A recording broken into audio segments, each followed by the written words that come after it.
Talk Show. Recorded live. Hello, everybody, and welcome to the Virtualization Security Roundtable podcast number 82. Wow, been doing it for a long time. We're live from the OpenStack Conference here in sunny San Francisco, if you actually consider it to be brutally cold to be sunny. It's San Francisco after all. Actually, it's very nice out, absolutely nice. Our panelist today is Eben Rodriguez, who you're architect at eBay now. You're the architect. And he's actually physically here at OpenStack, which is good. Michael Berman, CTO of Catbird and pioneer industry leader of security and compliance for the virtual environment.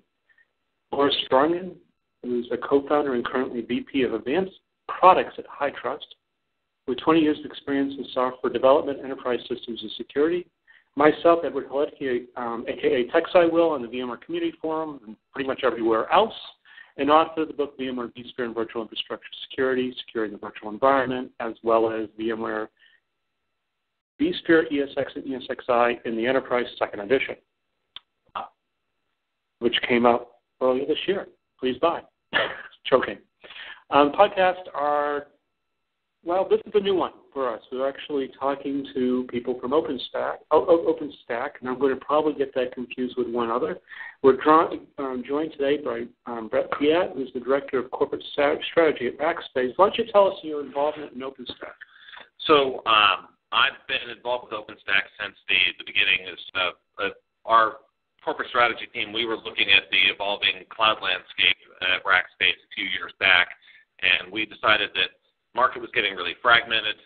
There were a number of people building all of the same solutions, and we really thought it was going to slow down the adoption of cloud computing out there. So instead of going off and trying to do our own thing, we started talking to a number of companies out there, and it looked like there was going to be a great opportunity to collaborate around building a lot of this cloud software, and that led us to interact with NASA and ultimately open source the code for our cloud, as well as NASA open sourcing the code for their cloud, which formed OpenStack. So I've been involved in the ecosystem. I ran the first design summit in Austin that we set up, and been trying to help the project be successful since then. And we're also joined by Nan Molchanani, who is the CEO, co-founder of Scale Extreme, and you guys provide a web management. Yeah, so we provide cloud and server management, and we're actually one of the first off-the-shelf applications to integrate with OpenStack. Work very closely with our friends at Rackspace and others in the OpenStack community. And so we basically are a management layer on top of OpenStack, really focused more on management of the actual servers running in the environment, but some aspects of costing, control, and then provisioning, et cetera, on top of OpenStack-like systems. Okay. And we're here to really talk about OpenStack security and security concepts.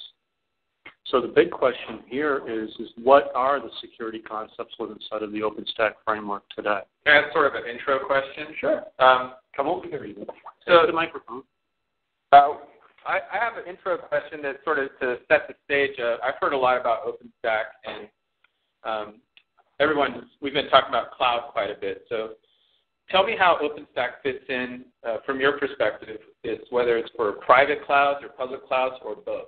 So basically, if I'm an OpenStack user and I care about security, is it something I can set up everything in my enterprise and secure it and harden it myself, or is it something that I have to, like Rackspace, I would go to Rackspace and you guys manage your own OpenStack that I would be a user of that, or is it a both? We have both options. How does that work? So talking from the OpenStack perspective, the original mission statement, and still the mission statement for the project, is to be simple to implement so that you can deploy it in private clouds, because private clouds are not necessarily going to be able to hire the same size of staff that a large service provider would, but it also needs to be massively scalable. So from that perspective, it's trying to go out there and provide a project that people can then build solutions to address both of those use cases for. I've heard people say, is OpenStack like Linux for cloud, so I can do it in-house or however? Yeah, so to give the background on OpenStack, you have a server operating system, and we used to run apps on servers. And now apps are being built in a large distributed environment across the data center. So now it's kind of a data center operating system. So the operating system controls the hardware resources underneath it. That used to be cards that went into PCI slots in the server, the memory in the server, the hard drive in the server, and now the operating system is controlling pools of servers and pools of storage across the facility. It creates some new security problems. It also creates some new sort of security opportunities because it's easier to quarantine or block things off than it may have been inside of a server, individual server OS. In a data center OS, if you see a problem in an area, you can shut that whole area down and still allow the app to run. Okay. So to Ed's question of if I were to use OpenStack from you guys and you want to tell me it's secure, what types of things are you doing to prove to me or assure me that my data is secure in your OpenStack? Let's step back a little bit. Yeah, go ahead. And that is, OpenStack is a framework on top of the hypervisor. The hypervisor of choice generally for OpenStack implementations happens to be KVM. Okay. KVM has known security issues. That's right. So the main thing is that we know that, but what does OpenStack provide to us as in the framework? Because OpenStack is just a framework. I mean, it's not a product. Right. And if I may, jump in. So I actually ran security products at VMware for a while, and we launched VMsafe and firewall products and all that other good stuff. So the perspective back in 2007, back when we were dealing with a whole bunch of issues around blue pill and this and that, there was a whole brouhaha about that. To me, this debate sounds almost exactly like that from 5 years ago. So here's how we address the issue. I think you're absolutely right, which is there's a platform underneath the hypervisor platform. This is another layer, and there's probably 3 other layers on top, right? There's the machine layer, there's the application layer, there's the identity access management layer. There's a whole bunch of stuff that gets layered on as cake on top of the platform. The key piece, and I'll defer to my colleague here at Rackspace to sort of talk about the details of OpenStack, but the security problem in some sense has never changed. It's the same old security problem.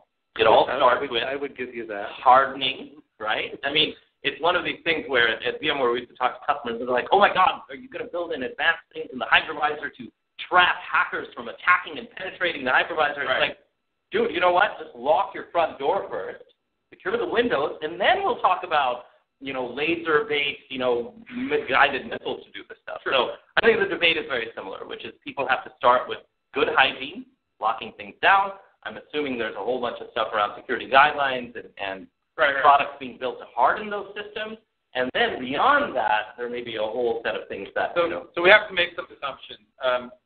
We have an existing virtualization infrastructure, and let's say it's secure already. By our auditors are happy with it. Correct. So it's secured according to the policies that you have written. Fair enough. But stay there, and auditors are more compliance-based, so we're not even going to talk compliance. All right. This is not a compliance conversation. Fair enough. Let's talk security. Right. So I have a policy about my data. So I'm secure, hardened to my policy. What I really want to know is that OpenStack is a framework comprised of Nova, which is the compute node, and storage. You got Swift, which is object storage, Keystone, which is role-based access control, and Glance, which is image management.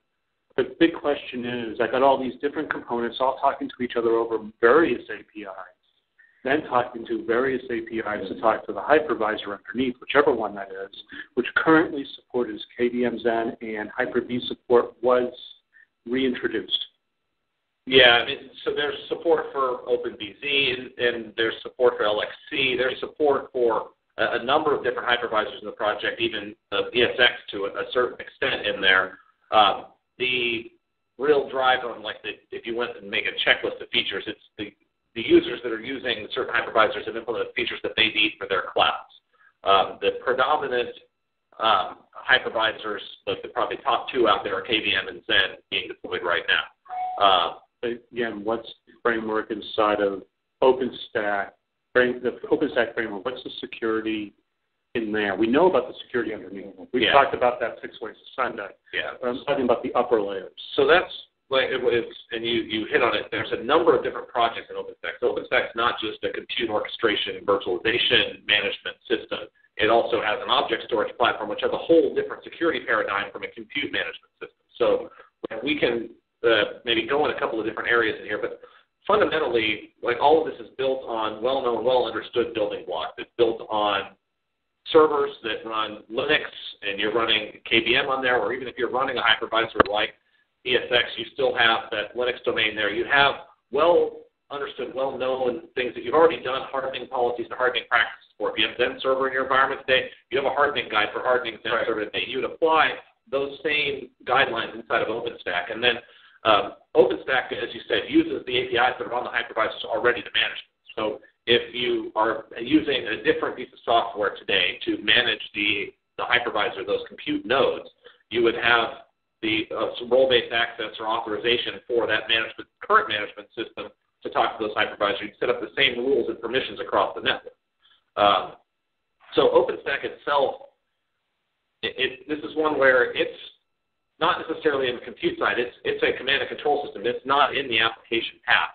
The application path is server hardware, hypervisor, virtual machine, and app code on there. So the OpenStack itself doesn't necessarily have to do anything new in the actual app path of the security. It's all about off on the control plane management side. So recommended best practices, have a separate management network on there, have that management traffic go over a management network, have your images and the image management and snapshots and backups and all of those things where Glance resides go over a separate network from the networks where you have your instance traffic of public and private. So it sounds like they're kind of starting on a little hardening guide for OpenStack. These recommendations are very needed, right? But what you think about it is that's no different than what we've been saying for how long now? Yeah. Like, how long has HITRUST been around? How long have we been around? Yeah. Separate your management network. But there were always things that we couldn't do with virtualization. That's one of the reasons HITRUST exists, is for compliance or security within a virtual environment. I wonder if there's things for OpenStack that you kind of, some secret thoughts, I don't know if you want, if there's things, can you tell us, are there things you have to do to make OpenStack secure at Rackspace that you think other companies are going to have challenges solving maybe, or difficult? What you can tell us. I understand you may not be able to tell us much. Yeah. And the truth is, probably 80% of what's in your VMware book about security and in the VMware environment there, you could pull the word VMware out, put the word OpenStack in, and follow a number of the same recommendations and principles there.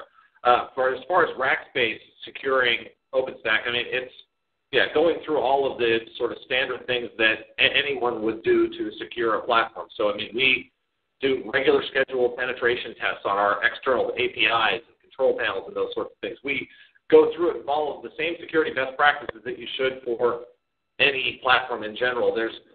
When you get down to it at the end of the day, like OpenStack is MySQL, it's a queuing service, it's a Python interpreter. It's not a whole bunch of new necessarily application code. Now there's REST APIs that are available there, so you should test those APIs for security issues and things, but you handle some of that through management network isolation, and containment and best practices there to minimize the chance that a risk is exposed. Let's talk about object store later, because that's actually a whole different beast. Completely different. But let's talk about right now. It's a command and control, so the best practice that we've just said is that keep your command and control separate, but also put your storage separate from that. Those are best practices that have been around for years. But the real thing is that what's new with Essex was Keystone. Yes. Keystone has the ability it's a role-based access control system for the command and control layers. Authentication modules. But it's mostly a facade. Keystone in itself doesn't really do a lot of work. It's a facade. It's a pluggable architecture where it's a facade, and then you could plug in your own authentication authorization modules. Right? But everything goes through it. Authentication model, PAM. But doesn't everything go through it? Any communication goes through Keystone if you have Keystone. Well, there's authentication and authorization and communication security, all three different. So every system, when designed, this is identity access management 101, right? It's securing authenticating the user, just determining who it is. Obviously, best practices there in terms of least privilege, separation of users. It's user/applications. or object. Yeah, the object, the admin traffic, everything goes through there.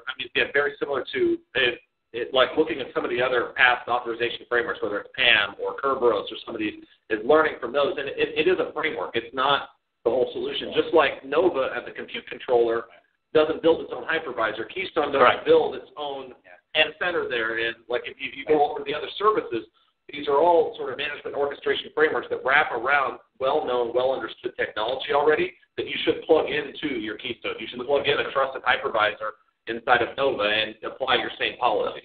So one question I have is, like, I'm not sure about ethics. I haven't really looked at it yet. But in Diablo, Keystone was not automatically configured, right? You had to configure it. You had to turn it on. You had to configure all the modules to talk to it and to go through it, right? So has that changed in ethics? So in Essex, Keystone is now a core project. So by default, if you go and grab the Essex release package for the project, Keystone will be set up and integrated and configured. Now, again, can you bypass it? So absolutely. So this is where, OpenStack is a project, an umbrella to a certain extent. It has all of these projects inside of it. So different people will build distributions that may or may not use Keystone. They may have their own authentication system that they believe is superior to Keystone and provides some additional security, and they ship an OpenStack distribution that uses Nova, and they're off platform. And actually, just not to be the guy on the podcast who keeps saying this, is, all of you guys have been around a long, long time.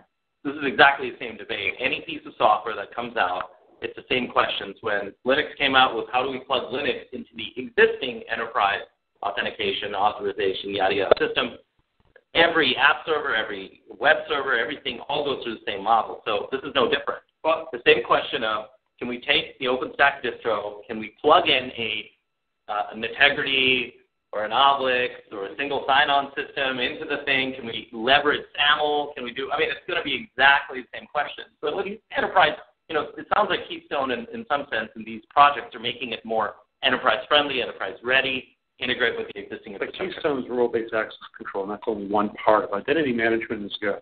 Broader. It's much broader than that, but we're also talking about object-to-object authentication, so that if I have a Nova compute node, I can authenticate and authorize it to actually allow that user or workload to even run there. Yes. Yeah. Which gives me a little bit more power than I have in standard authentication authorization.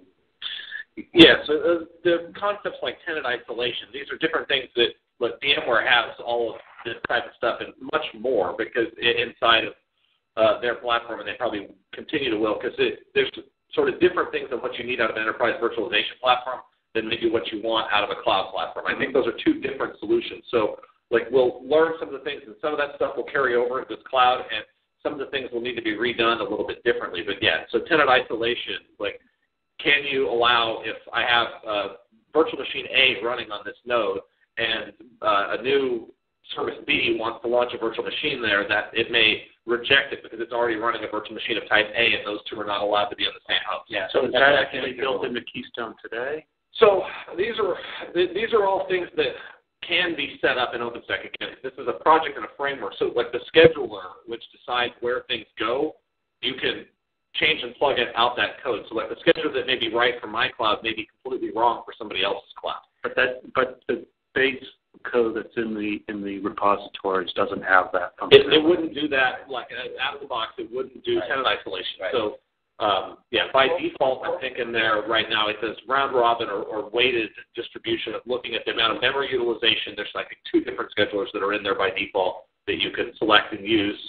We may have added more. I haven't looked at all the details there, but it's pretty easy to swap that out. Michael, you had something to say?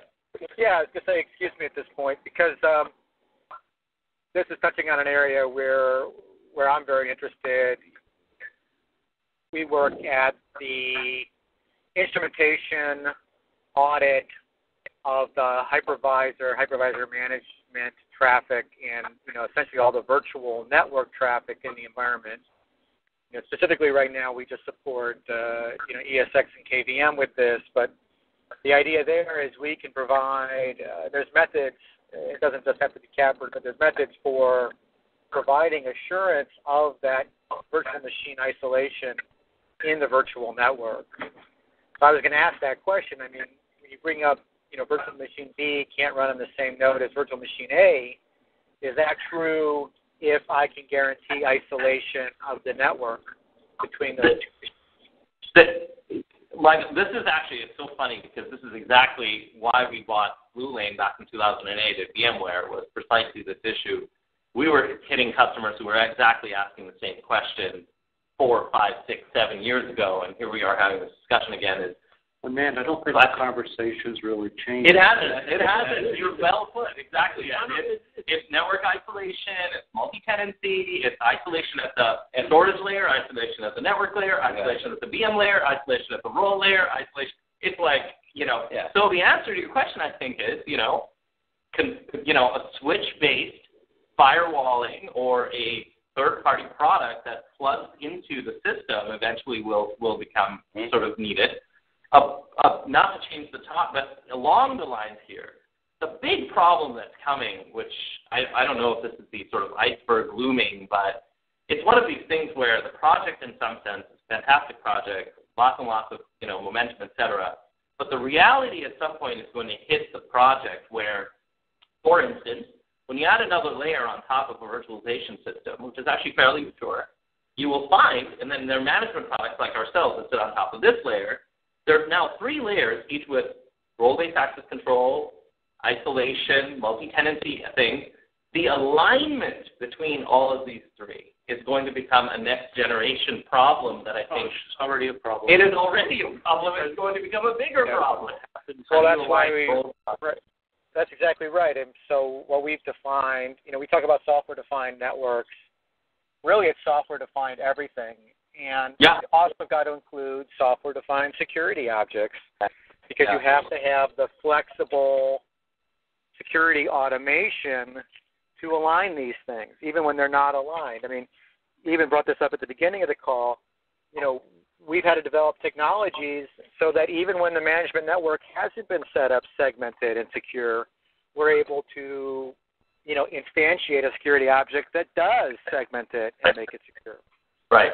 There's a next set of smart brains that I think are going to have to be applied to make this, maybe take a couple of use cases, the service provider use case, figure out a document or a set of products or tools to say, great, here's how you take this infrastructure and turn it into a product or an offering. Similarly, when you walk into an enterprise, they're not probably running Zen or KVM, they're probably running VMware.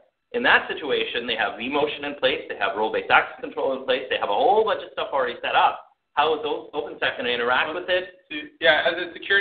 As someone, a practitioner who's out there implementing,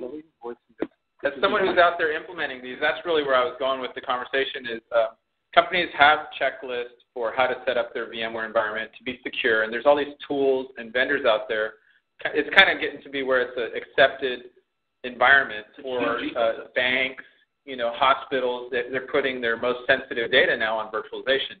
I wonder at what point OpenStack will get to that place, and is there any plans from vendors like Rackspace or others to sort of look at security, or is it now for testing and labs and kind of still in its infancy? So, from the Rackspace view, our public cloud is right for a number of use cases. It's not right for every use case today. There's still much more flexibility can be delivered out of enterprise virtualization platforms, as well as what you can configure with dedicated devices and various specific custom hardware devices. So the ultimate goal of the cloud is to get to where we have software-enabled infrastructure to where you can create all those same security models in a cloud environment. Mm-hmm. So it's really looking at what security model is required by your app, and then is the platform delivering that for you today? And then if so, then it's the right place to deploy it. Yeah. Well, since OpenStack's a framework and OpenStack is open source code, has the OpenStack code base been reviewed for known security issues? Great question. Yeah, so there's an OpenStack security group, and if you go look on the OpenStack wiki, you can just search for security. So there's an OpenStack security mailing list, and the folks that build distributions that set this stuff out to enterprise, like there's a person on there from Red Hat, there's a person on there from Canonical, there's a person on there, I think, from AT&T and maybe Rackspace. There's a few different. Go look at the wiki and the list. But there are people on there that are taking security incidents and working on getting patches and fixes out, and all of the sort of things that you would want around a security incident lifecycle management. But do they do code reviews to say, we can't accept that because, it's just insecure, period? Yeah, all the code is constantly reviewed. I mean, we're running a $100 million plus year business on top of this. HP stood up on stage earlier today saying they're basing their whole global cloud strategy on top of OpenStack. So we can't go out and ship these things, because for my hosted public cloud is a product. It's not just a project. That's right. HP's shipping a product. Red Hat and Canonical and these companies are shipping products, and so they have to have the security. That is actually a fantastic point, which is in this environment where OpenStack as a project is, it's coming along extremely well. The fact that people like Rackspace and HP are actually delivering service offerings around this, and you can imagine, as you're saying, they're running big platforms around this. They have their reputation at stake, service. Customers are paying them to go through the pain of locking it down and getting on top of security issues, et cetera. So in some sense, the way we see it is, partners like Rackspace and others are a great way for people to play around with OpenStack, get familiar with it, start putting workloads on it without having to take on the burden of man, I've got to think through every single last piece of this as this thing is emerging. And the public cloud debate is actually quite different from the enterprise debate, and they're two different discussions. Well, it depends on how you look at your enterprise, I would say. If your enterprise, you're thinking about your enterprise is going to have a cloud layer, whether that's a vCloud or that's an OpenStack or that's a Azure or whatever. I have to disagree with that. I think from a Yes, Michael? Yeah, I have to disagree with that, what was said about there being, from my point at the infrastructure level, I understand OpenStack is perhaps at a layer above the infrastructure security layer. But, one of the reasons why we have the relationship we have with Red Hat is because we see the opportunity and the need to deliver, infrastructure security at that virtualization layer, because that's how you have that secure building block for these other layers.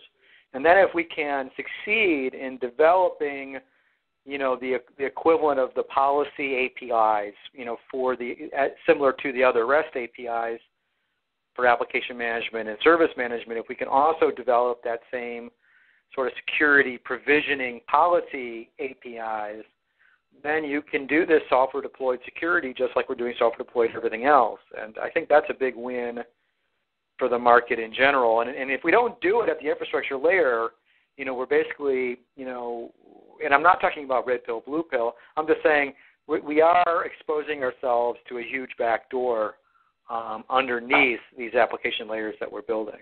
Well, that's exactly the point that I made earlier. Is I think it sounds like you're echoing that, but I disagree with you on one core point, which is you're obviously taking a virtualization specific point of view as the center of the universe. I mean, you have to think about the fact that there are really 10 different ways that stuff gets implemented, right? There are multi-billion-dollar markets out there for externalized authentication, authorization, and security services that exist that enterprises buy. And the Red Hat or whatever virtualization system, the OpenStack system, the machine-level system, the application level, in many cases, enterprise want to integrate all four, and they're not taking we'll start with the virtualization layer as the core RBAC system or the security system, and everything else falls off of it. Now, there are some customers maybe who take that view, but I actually disagree with the fact that that is going to be the central point of view. It's going to be a whole multitude of things, and the fact that the architecture has to support those different models and best practices have to be developed around how to actually deploy it and practice in different environments is going to be the challenge over the next couple of years. I don't think it's a de facto answer. It's a point of view, which I think that'll be one of many points of view. The other thing, Michael, is that OpenStack doesn't necessarily need to run on a virtualization layer. It can run on bare metal Linux machines and whatever. You don't need KVM. You don't need Xen. You don't need anything. There's actually companies doing this right now. So OpenStack. Let's pretend we're futurists for a moment. In the next 7 years, there's going to be, there's going to be 20 years of innovation in the next 7 years. And that's because of the acceleration of technology that occurs in terms of invention and innovation that we're all living through and will continue to live through. And virtualization is not a flash-in-the-pan technology. until it's replaced by something better, we should expect pretty much everything to become virtualized. Everything is going to be software defined. However, that's done. And the hardware is going to become increasingly generic, and the utility and the use cases will all be defined by the software. So we have to expect that, there's going to be ARM CPUs or Intel family CPUs everywhere, or something better, should something better come out. But right now, those seem to be the two de facto CPU families. And there's going to be some layer on top of that hardware that provides a sort of uniform, utilization, an infrastructure utility layer. Whether you call that virtualization or you call it something else, that's what it is. And then we build these other app layers on top of it. And all I'm saying in terms of my argument is that no matter who you are, that hardware utilization layer, whatever we call it, should be as secure as we can make it. And ideally should be secure even if malware is being built into the hardware. Right, the supply chain problems we have today. Well, that's a whole different. Michael, we're going to put that. It's a whole other problem, but I'm just saying, in general, right, we have to look at what's happening. The hardware is getting so powerful that it's going to be this general purpose CPU everywhere. Who knows how many families? Maybe it's going to be more than two, or it'll be a different two. Well, Michael, I don't think we're debating whether virtualization will exist or not. Of course, virtualization will exist. Let's get back to the discussion of OpenStack is not a layer at the. I don't think we're saying that OpenStack is going to replace virtualization. OpenStack becomes a layer on top of the core virtualization system. The question becomes: what parts of the virtualization, as defined today, parts of that migrate up towards OpenStack versus stay within the OpenStack? Before we go on, one thing we need to realize just for all of our listeners is that actually OpenStack, as it stands today, without Swift, without the object store, is nothing more than a management construct on top of the management layers of whatever's underneath it. It's an orchestration layer. Yeah, it's an orchestration layer, but it's also a management layer. Yeah, that's right. With the advent of quantum, that orchestration for the networking is going to be coming, which is actually very, very interesting. Yeah. So my main concern is, is that layer itself reviewed for security? Are the APIs designed securely so that they have the proper authentication authorization all the way through?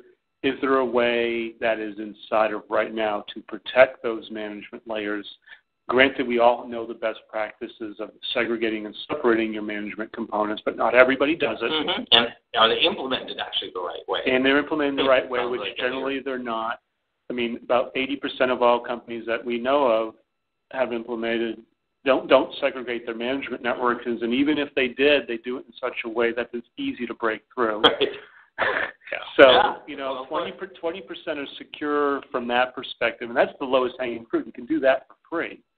Right. But so from the perspective of OpenStack itself, now for the second half of this, I want to switch away from the management components and talk about object store, because the management components, I think we all understand. Object store touches the applications where management doesn't. Mm-hmm. I mean, it's a direct connection between the object store and an app. Yeah.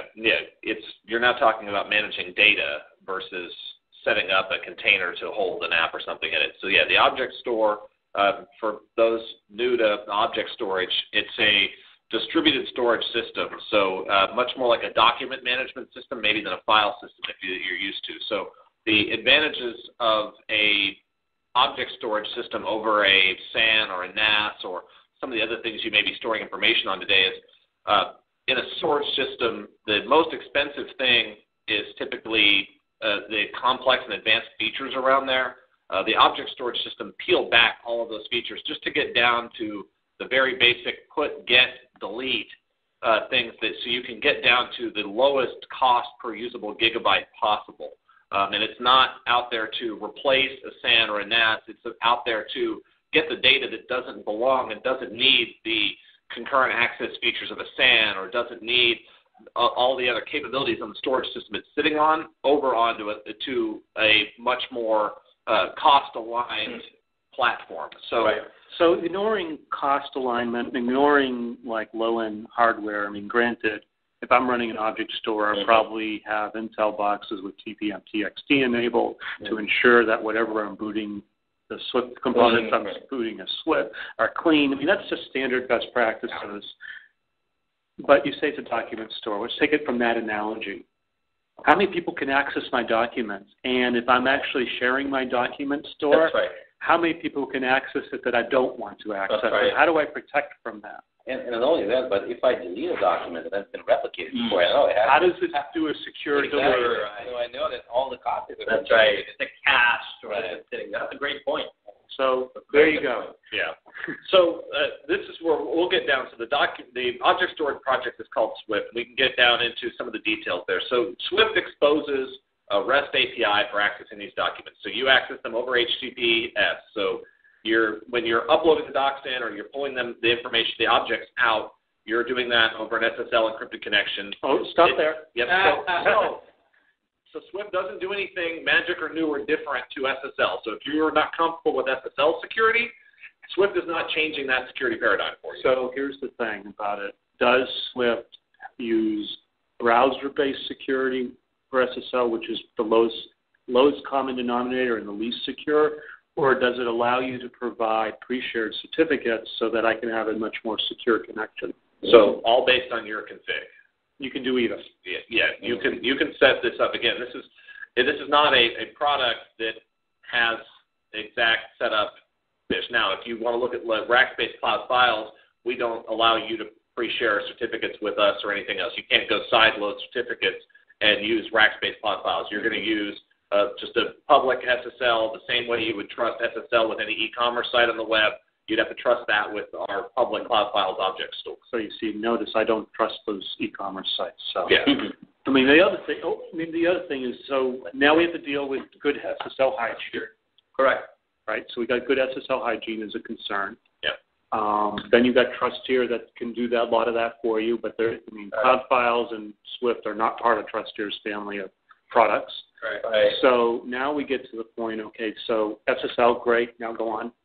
So the authentication to the object storage platform. So Ed can have his own account. I can have my own account. Inside of our accounts, we can have private containers where we keep our own documents that only I can see inside of my account, only Ed can see inside of his account. If I have Ed's account information and password and API key, then I could get access to Ed's documents. So on our Rackspace Cloud Files, it's supported via account name, API key. You could, if you're implementing your own document store, you could add in multi-factor authentication or other things that you plug into Keystone. So you can decide what the appropriate level of authentication framework to get that token to be able to access the object store is. So on Swift, is the data encrypted at rest in general? So the Swift does not do data encryption. Now, you can do data encryption when you load the data in. So this is where it's a storage system. Some people may not want the data encrypted when they put it in. If they do want it encrypted, we feel it's a much better solution rather than having the storage platform own and handle the encryption, that you have the storage application having the encryption keys, encrypting the data, keeping the keys in the app, and then when the app stores the data over there, if someone were to break into the platform, Swift wouldn't have the keys to decrypt the data because they would be off in the app. So you'd have to simultaneously compromise both the app and the storage platform to be able to get access to the data. So if we're talking about a standard document and I go up through a web browser, say, put file there, whatever, I better encrypt it myself. Correct. Or provide, when I put it up there, I actually may provide a sub-container that's actually a TrueCrypt image that I then just load into that.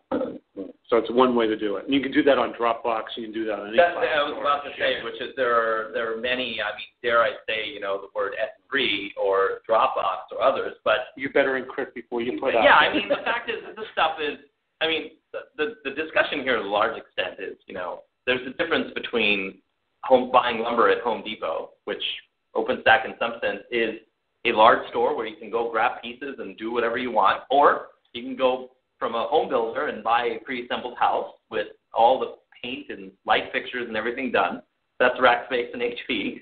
and, there's 100 shades in between. Or you can go with the extreme home builder that actually is a purpose-made distro of OpenStack, like Piston. Exactly. So there's beauty, and there's also the work, right? It's, you can go directly with a pre-built one, and that's what you get, but you know what you're getting into, and you're paying them for that fit and polish and finish. So Swift provides me object segregation automatically. Yeah, and there's some interesting security features in Swift that came in this Essex release for specifically around document retention.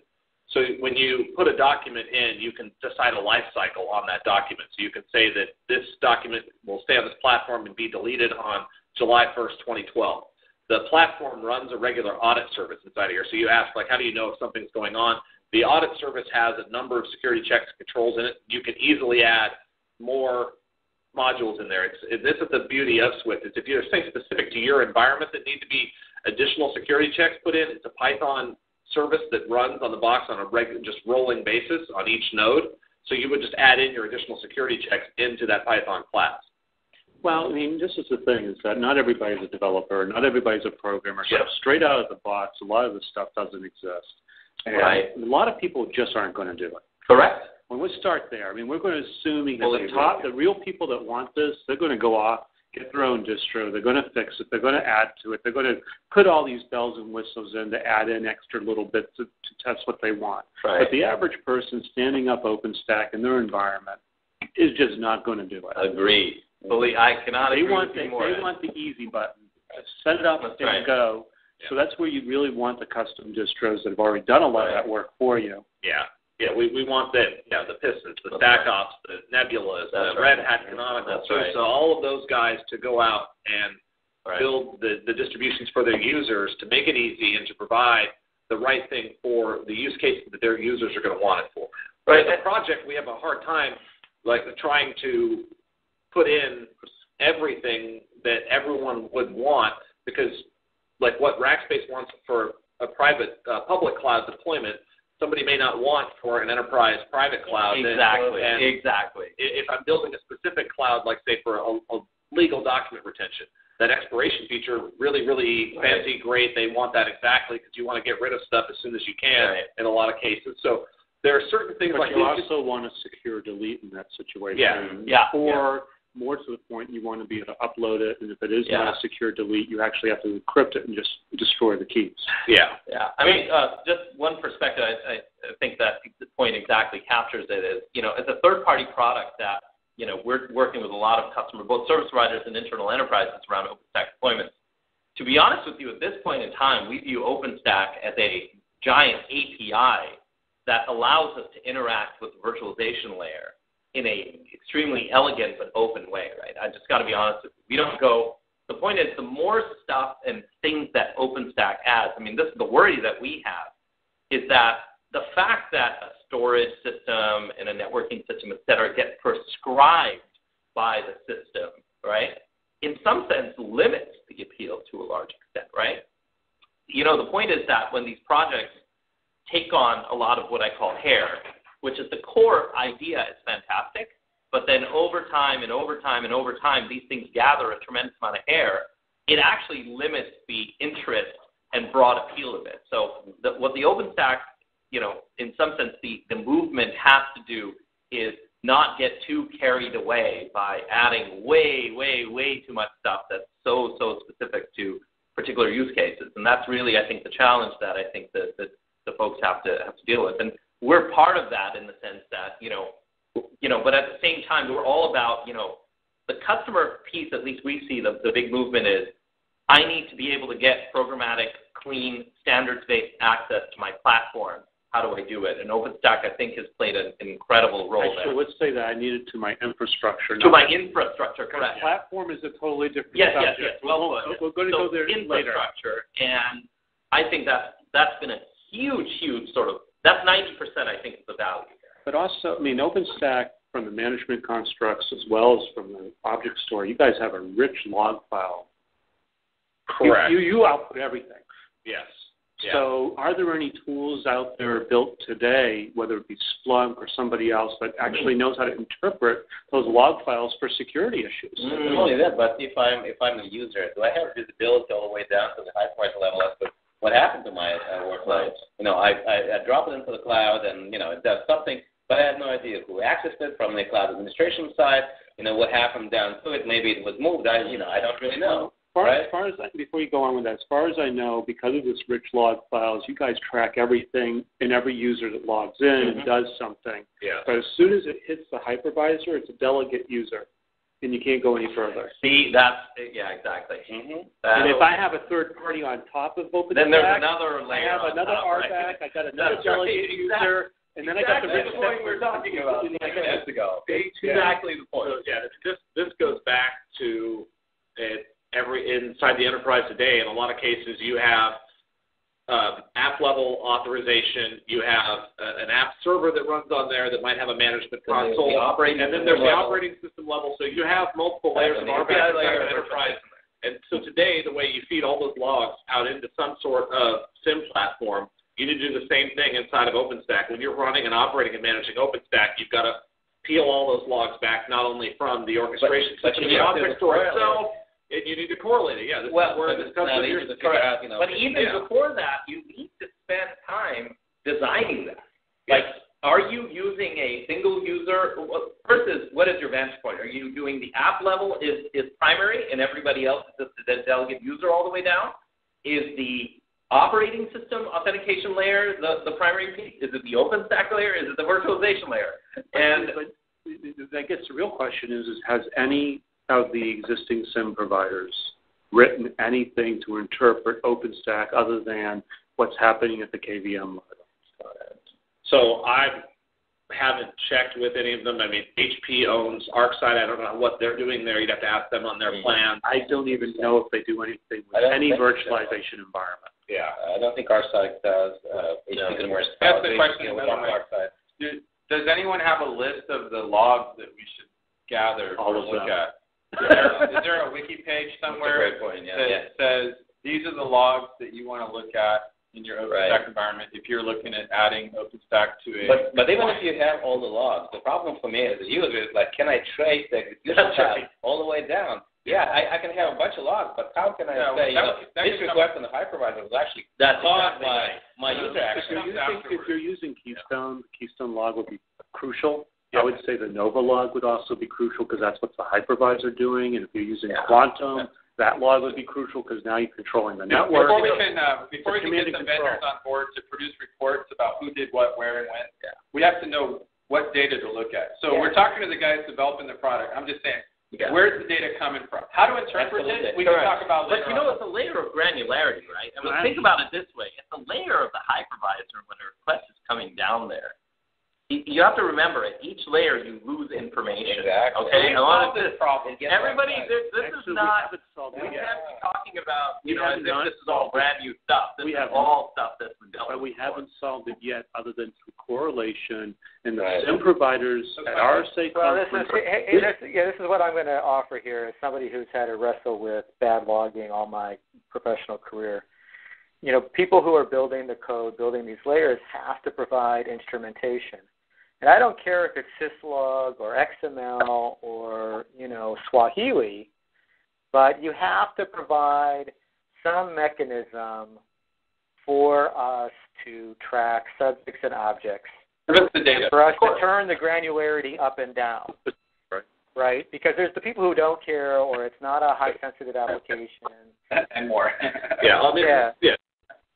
This gets back to, again, OpenStack is a project, and mostly this project is built on a bunch of well-known, well-constructed systems. So if you're looking at you have the authentication through Keystone. Now, do you decide to do your hypervisor level management authentication for your management domain?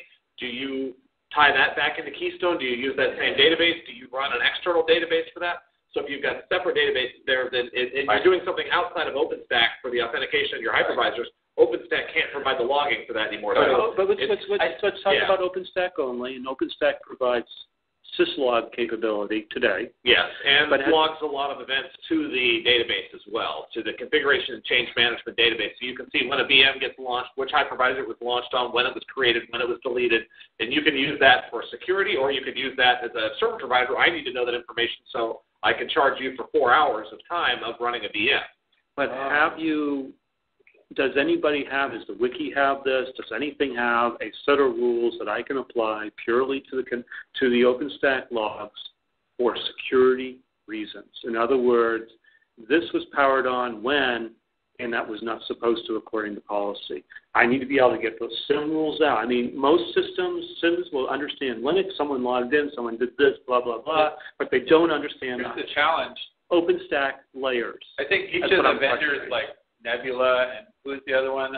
They're the ones saying they're going to be able to produce a secure OpenStack implementation because they're doing all that. But as far as the OpenStack project goes, correct me if I'm wrong, but we're developing a set of features and functionalities and products that you could use any way you want. So it's kind of up to someone else. It's not kind of like Linux and Red Hat, you know.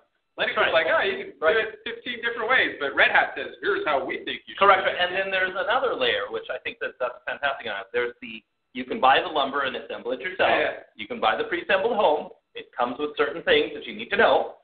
And then there's the $2 million mansion. Then there's a $2 million mansion where there are association rules on what you can do. But each one has when the house. But the point is this, right, which is the discussion in some sense, we have to set the rules here, which is OpenStack in and of itself is not a thing that just pops off, out of the box and starts walking around and does things. Yeah. You have to customize that into the environment in which it's going to run. But when you go take an OpenStack distro and actually implement it inside the large enterprise, we all know there's going to be 100 different externalized systems and things that it has to conform to.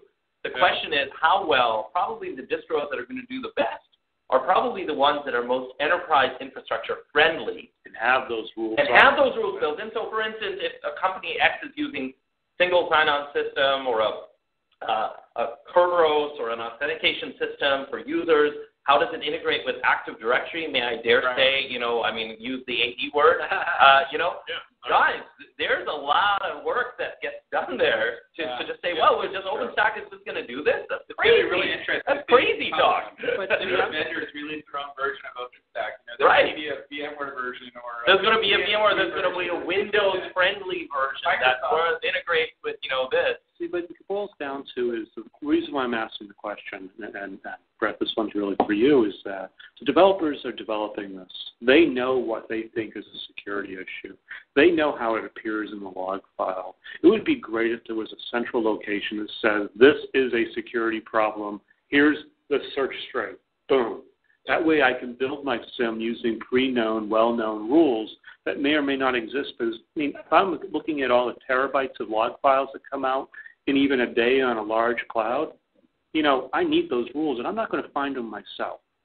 So an OpenStack project could be developing those rules that any SIM could pick up. I would love to see somebody in the community go out and put together the appropriate group of log messages that correlate into different type of security events for a set of use cases. So you could say in a cloud where it's only supposed to be running in schools, VMs should only be launched between 8 a.m. and 4 p.m. when kids are at school. If VMs are launched outside of that, then you've got time-based VMs, and here's an example of it being used in school. You've got other things where you should only launch 5 VMs a minute. The corporate policy is the application framework should throttle itself. If launching too many, that's a security event at this point. Yeah, not only that, too many images being created. Yeah. Not enough disk space from some reason. Yeah. So this is something where I would love to see the community get organized around this and try to help set this stuff up. It would make it much easier for a number of the distros to pick up and inherit that. Just like with Linux, a lot of the security gets looked at from the kernel level and from the kernel development teams and outputs a lot of good information so that people can build security products on top of that easily. I would love to see OpenStack have that same organization. And I know you're the boss of the podcast, but I would actually disagree with you in the sense of I actually think that's a waste. I think great instrumentation dropping a bunch of info is good. I actually think that what they do with the output of that is actually going to be useless because it'll all depend on how this stuff gets set up. And, my bet based on kind of my experience in this, is the customers want a very high-level, third-party, out-of-context applications like STEM systems, et cetera, that are monitoring these things. But most of the intelligence is happening at the application and the operating system in that layer. Well, and by the time it gets to the way I think things are going to get set up, by the time it hits the OpenStack layer, it's going to be just a whole bunch of events that are happening that actually you'll have actually a lot of fidelity from the next level. but if I'm deploying a VM, I don't know what application's in there, but if I have time-based controls, I want my SIM to warn me immediately. I don't want to wait 5 hours when I go through the terabytes. But here's the point, though, which is I think you just made the point. If I'm deploying an application, companies that deploy applications on operating systems and systems actually have a lot of instrumentation at the app layer because the users and things are actually coming at it from that layer. That would be like a policy decision before you're even allowed to do it. You nailed it. See, the point is, I think we're discussing like the tail. We're not talking about the dog. Malware has nothing to do with an application. Well, yes, I'm talking about real attacks. Yes. Okay. I need security. Okay, so let's separate the malware attack issue from the loose control and access control issues user base. It's two totally different things. You're right. I'm talking about having built a home intrusion prevention company in the past, Morris included, you will find out that most malware, when it attacks a system, especially day zero malware or unknown malware, typically actually doesn't leave a lot of tracks. No, it doesn't. It doesn't. So my point is, there's going to be a lot of filtration that happens before the thing actually hits the infrastructure that you'll have to catch that stuff over there. I would agree you have to. Yeah. You're going to have I don't think the OpenStack instrumentation is actually going to add a huge amount of value there. I'm sorry to disagree with you, but we don't know. But if the malware is breaking out and doing something weird to If you're an enterprise private cloud and you have a normal behavior pattern, there's 20 users on the system, and those users create and destroy virtual machines on a fairly regular schedule over time. So if you've been doing behavior anomaly detection. There is a number of opportunities for security companies to do things like this. On a public cloud, it's probably much harder for me to do anomaly detection because I have new users coming and old users going and behavior changing. It's not as coordinated. So in an enterprise environment, there's going to be a different set and a different way that you handle security on your OpenStack or any cloud deployment then. And a lot of this ties back to virtualization didn't really change any business processes inside the enterprise, not terribly. They followed the same process of provisioning a physical server in a lot of cases. They just clicked a button in Virtual Center instead of actually having to put a box in a cabinet. But they still followed the same workflow. Well, you would hope they did. You would hope they did. Some of the bypasses, cut corners, the people bypassed, snuck servers under their desk and stuff before too, or even snuck a physical server into the data center. Cloud, though, changes this thing because you go from a statically configured or a policy configured infrastructure to a dynamically configured infrastructure where maybe the application is making the decision about the amount of infrastructure it needs at a given point in time. Correct. So this really changes some of the security paradigm about how you would manage the security of that app. Correct. But, what we're seeing at ScaleXtreme is the fact that, people don't want to put this level of policy and orchestration or workflow in the infrastructure. They view the infrastructure as like, run this shit efficiently at the lowest cost and in a very predictable way, and they want to move those policy decisions out to applications like ours. So we have an RBAC system in our product that then layers on top of 5 OpenStack implementations, right? So we can, for instance, handle rack space, and it's federation. And I'm sure there's another company called, Ultra-Extreme that'll come ahead of us and say, wow, we're providing an RBAC system on top of ScaleXtreme. But the position that we play in the enterprise, and a very strong opinions of this is, I disagree with our friends in the virtualization space who are saying, well, the policy decisions at that layer are going to get baked in deep inside. What ends up happening in the enterprise typically is those systems, those RBAC and access control and security decisions get pushed higher and higher and higher because the higher you go, the vantage point of your federated clouds, your multiple systems, your distributed data center is at a higher level, not at a low level. Well, anyways. Unfortunately, that's a conversation for another time, and we'll actually have that. Passionate. And we'll get Nan back on so we can be very passionate about that. Our hour is up, and I'd like to thank all our panelists for joining us live from OpenStack. And it's time for last words. So, Eben, you got anything? Yeah, I think this is very exciting. it sounds to me like it's a new project. I know it's been around for a while, but I'm anxious to see how the vendors that make security products today will integrate compliance with OpenStack or support for OpenStack into their security products, and will give us a more secure environment down the road. So before I hit the boards, Michael, do you have any last thoughts? No, none for me. Thank you. Okay. Board. Right. So, definitely OpenStack is getting a lot of momentum. I went to the last conference in Boston in October, and it was about half the size of this one. That's right. So, exactly almost half the size. So, things are moving very fast, and there's no lack of enthusiasm and various visions of what things should be. And that presents a real challenge because, it goes to security, it goes to auditability, it goes to visibility, and it goes to,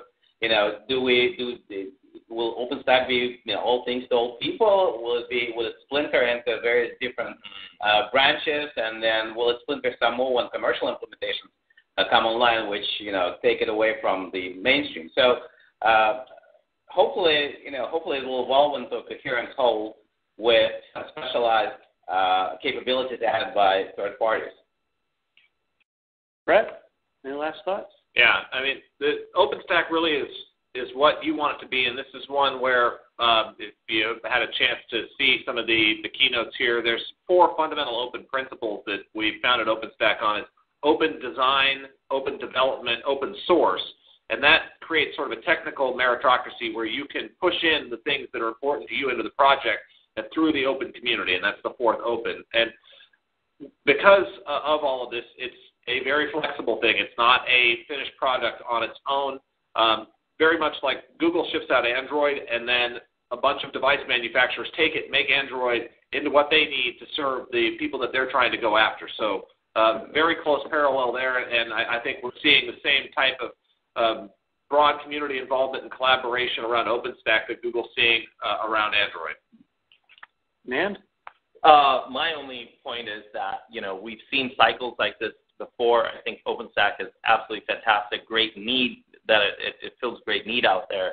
But at the same time, my only point is you really have to spend some time thinking through and designing what you want to do before you actually go implement it. That's an obvious point, but this whole discussion, I think, is a great example of when you take any piece of infrastructure that's so open and so flexible, you really do have to make some architectural thinking and design points and principles before you actually go take this very open, flexible thing and implement it to you. So, that's the sort of other side of this. Okay. And my last thought is that OpenStack is a framework on top of existing hypervisors and infrastructure, and that you need to, it's a command and control framework except for an object store. So you need to think of those very differently, and you need to secure them differently. You need to think through that entire process. I mean, the basic idea that we have for security in a virtual environment applies to OpenStack directly, and there's no indirection there. The only thing I would wish for is the same thing Brett mentioned, and that is that I would wish that the SIM providers had some base knowledge of OpenStack log files so that I can do the correlation all the way through, and that Swift had a little bit more baked-in security, because I think Swift as an object store really needs it, even though I understand why it's generic. Everybody, thank you very much for joining us, and we'll see you guys in 2 weeks where, actually, I don't even know who we'll have on, so we'll talk to you guys in 2 weeks. Thank you.